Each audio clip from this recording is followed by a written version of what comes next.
Good evening. Welcome to our library here. What can I help you with? Could have guessed you do look relatively lost.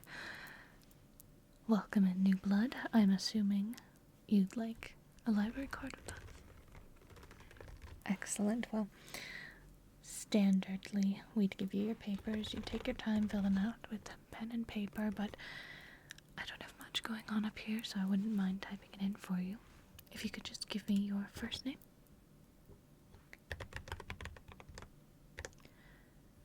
Oh, and you do have your, yes, license and proof of residence. Like anything with your address on it, a letter, a bill. Perfect, yes, this will work. Looks great, alright. And then, middle name. Last name. With an E or with an... And your birthday.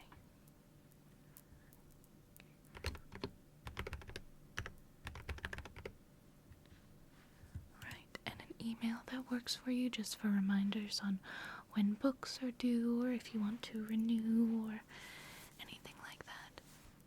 Okay. Oh no, we all have ones like that we've never quite gotten rid of since being younger. At Gmail or... Okay. And a phone number.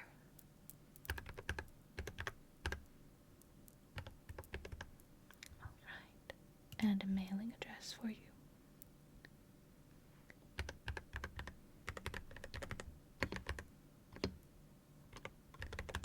And is that an apartment? Okay. City? Yes, and zip code.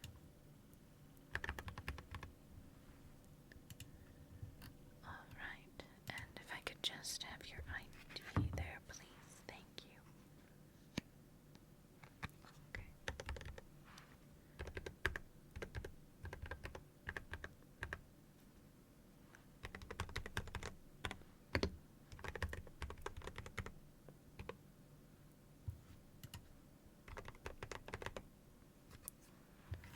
Alright, and would you like to receive text messages for all notices or just holds and overdues?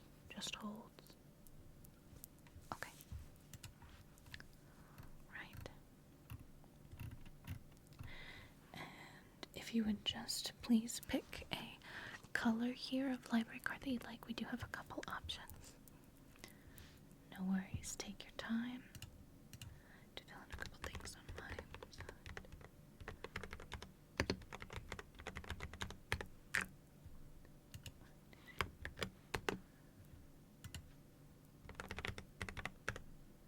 Perfect. Alrighty. Then I'll just give you this pen here if you'd like to sign it. Yep, just straight right there. You got it. Perfect. Just let that dry a moment. Thank you. And just scan it in here. Perfect. There you are, your brand new library card.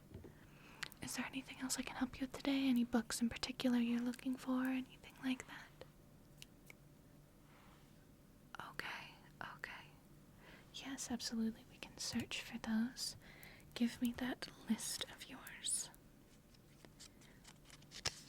Very nice. Alright, so we have this is the Time War. Very popular book. That's Elmotar Gladstone, I believe. Yes. Well, let's see. This one is currently checked out, but we do have it. Should return here in just a couple days. They've already held it, so it should be here in a little bit. If you'd like, we can put a hold on that and reserve it for you when it arrives. Alright, perfect. I'll just do that right now. And if I could have the number on your library card. Perfect. Beautiful. And then next up, let's see. We have light boxes. Excellent choice, Shane Jones. Always a good one. Yep. And we do have this one in. Would you like me to write down where it is for you? It's upstairs. Okay, yeah, let me just...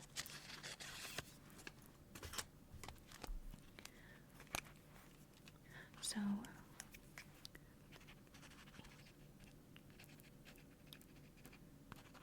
upstairs.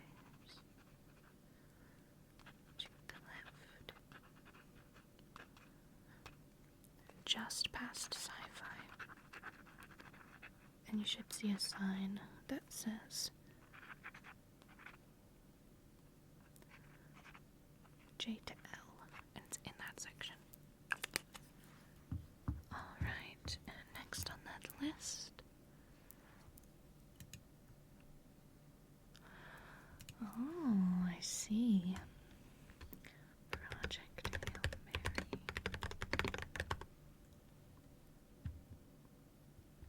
Oh yes, Faye. Got it. And this one is pretty much same directions, you just don't pass sci-fi. But I'll write it down just in case you need the author name. Here you have, there's your directions for the first one.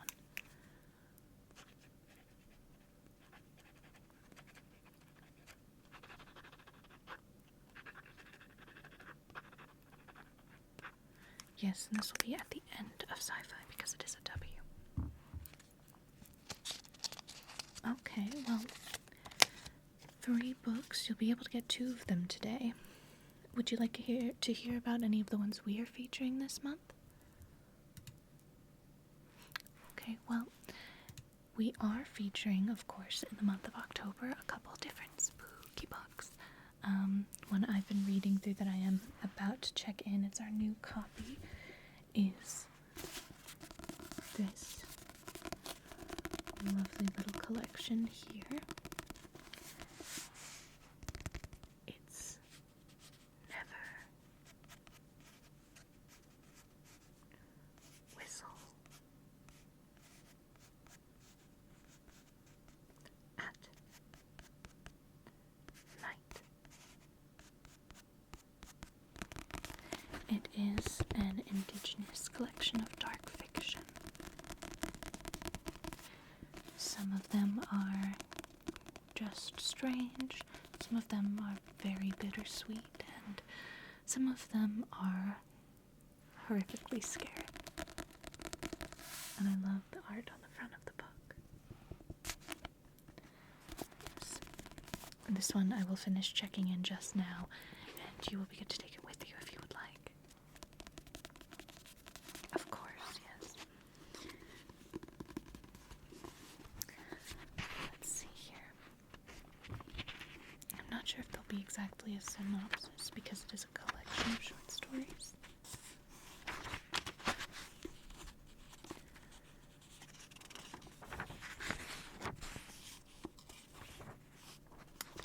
It's not exactly a synopsis, but I can read you the back.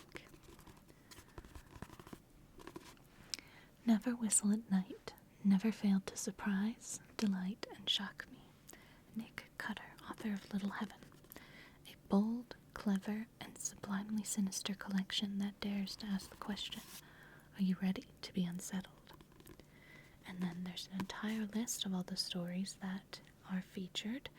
There is little biologies at the end of every single story, so you get to know a little bit about who wrote them, which I think is rather neat.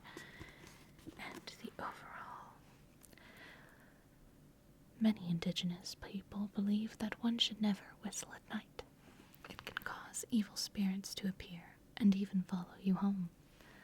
These wholly original and shiver-inducing tales introduce readers to ghosts, curses, hauntings, monstrous creatures, complex family legacies, desperate deeds, and chilling acts of revenge. Introduced and contextualized by best-selling author Stephen Graham Jones, these stories are a celebration of Indigenous peoples' survival and imagination, and a glorious reveling in all things ill-advised, that an ill-advised whistle might summon. Carefully curated and terrifying. Never Whistle at Night is all I've ever wanted in an Indigenous horror anthology. Jessica Johns, author of Bad Agree. This groundbreaking anthology showcases to the world that Indigenous horror has many faces, and these powerful stories are a horror lover's dream.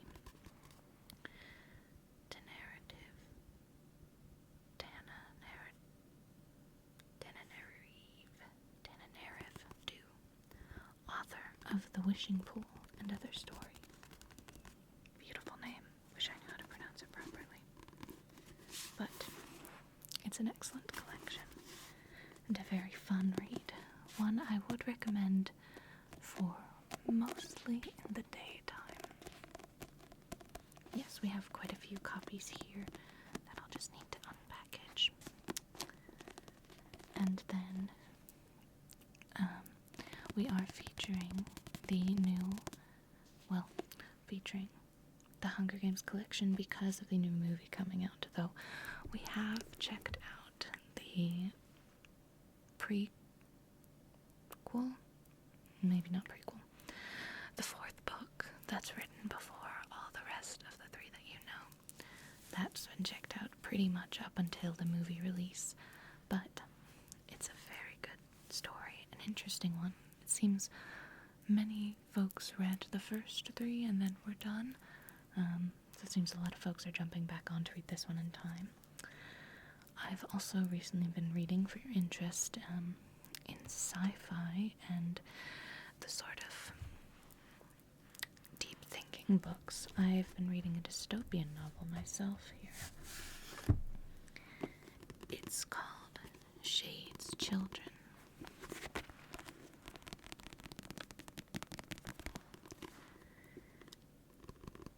In a futuristic urban wasteland, evil overlords have decreed that no human shall live a day past their 14th birthday. On that sad birthday, the children of the dorms are taken to the meat factory, where they will be made into creatures whose sole purpose is to kill. The mysterious Shade, once a man, now more like the machines he fights, recruits the few teenagers who escape to a secret resistance force. With luck, cunning, and skill, 4 of Shade's children come closer than any to discovering the source of the Overlord's power, and the key to their downfall. But the closer they get, the more ruthless Shade seems to become. If you're lucky, you'll live to fight another day. A dynamic page-turner, fast-paced action, and the intensity of the entire situation make for an exciting read. Warning, following the adventures of Ella, Drum, Goldeye, and Nind will keep you awake all night. The Washington Post. I haven't gotten as far as I would like into this one, but it's very interesting.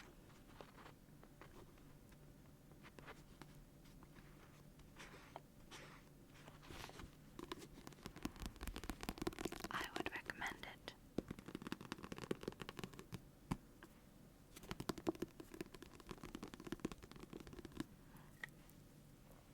I would also recommend Monstrum. This one is another sci-fi, similar to Project Hail Mary that you're looking for, I believe. It's by E. Nicholson. In a bid to maintain their army throughout an alien war, humans in the 23rd century have found a way to transport missing persons from previous centuries to the front lines. This book has amazing layers and twists in it, so I don't want to tell you too much about it or I'd spoil it. Let's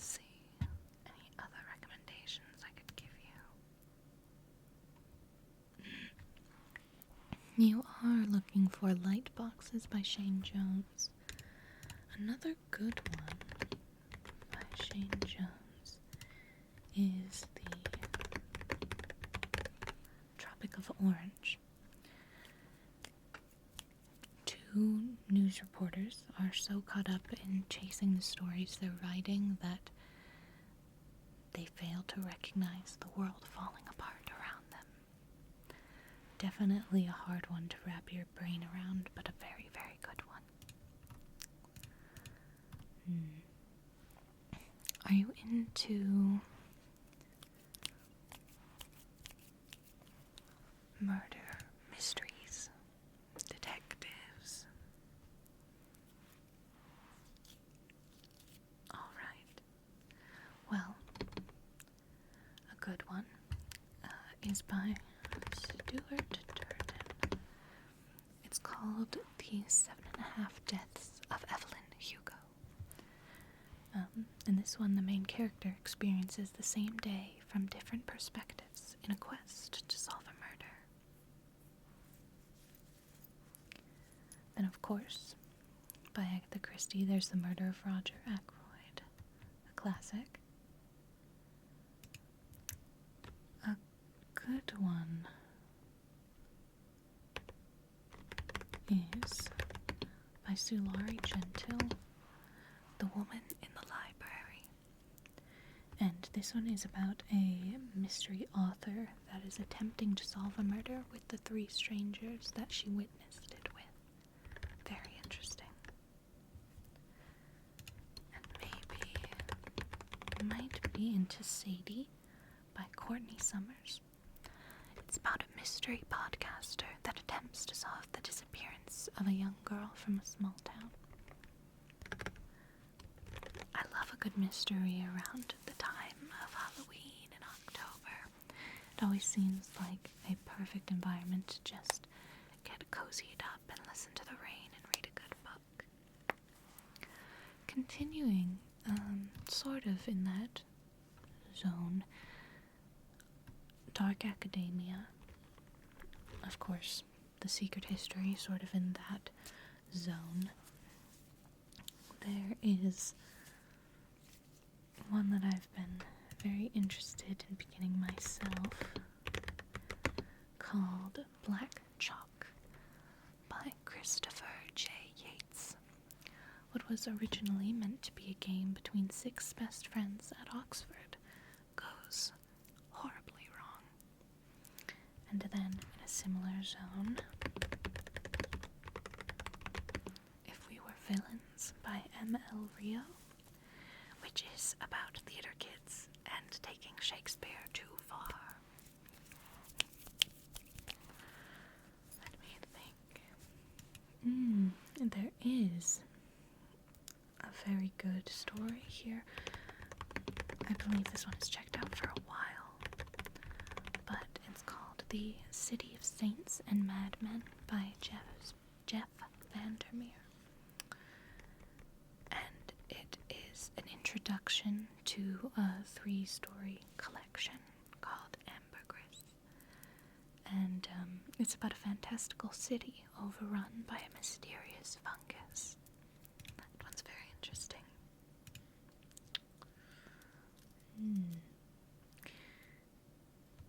Have you read Station 11 by Emily St. John Mandel? That's a good one. Also by the same is The Glass Hotel, which is a very interesting one. It's about people living in the wake of a devastating Ponzi scheme and them trying to put their lives back together. That one's very good. And then by the same author again, there is The Sea of Tranquility. That's where 3 people across time are linked by a common experience, where they all experience a violinist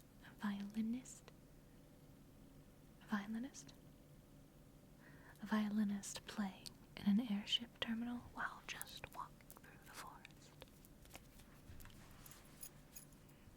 Let's think.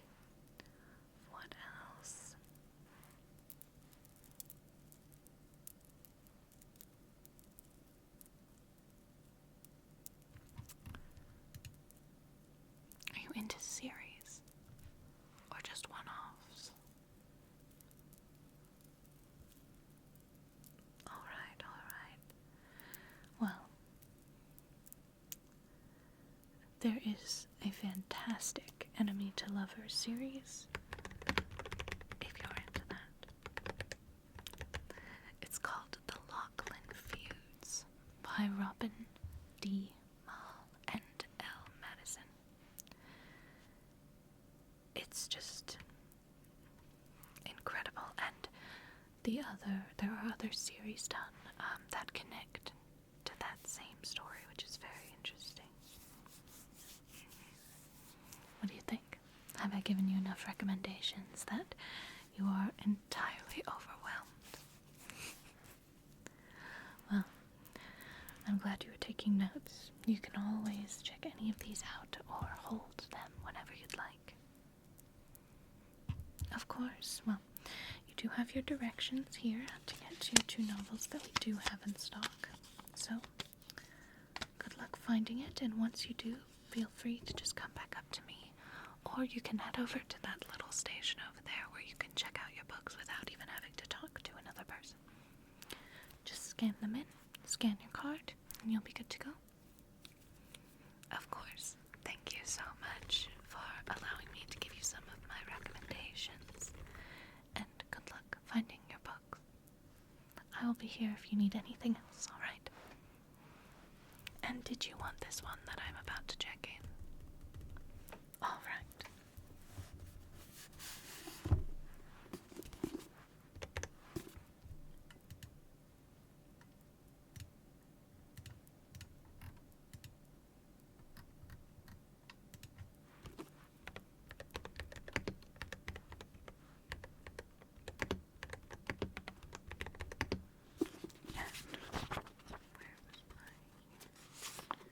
Page 274. Oh, it's no trouble at all, please. We have so many copies just in packaging. As long as I know